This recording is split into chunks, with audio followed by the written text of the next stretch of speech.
To transfer Ethereum from Binance to Metamask, start by logging into your Binance account and navigating to the Wallet section.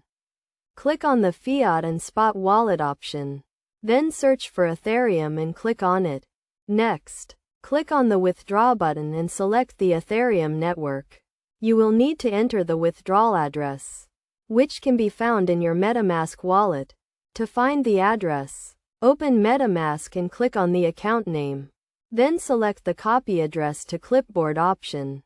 Go back to Binance and paste the address into the recipient field. Make sure to double-check the address to avoid any errors. Enter the amount of Ethereum you want to transfer and select the network fee. It is recommended to use the default fee to ensure a fast transaction.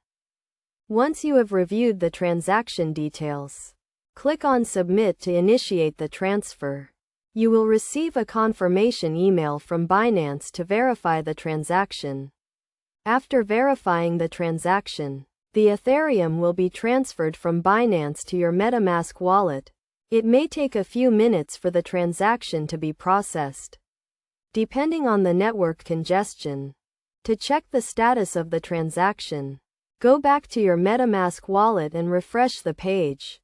You can also check the transaction on a blockchain explorer such as Etherscan. It is essential to note that you should only transfer Ethereum to a wallet that you control, and never share your private keys or seed phrases with anyone. By following these steps, you can securely transfer Ethereum from Binance to Metamask.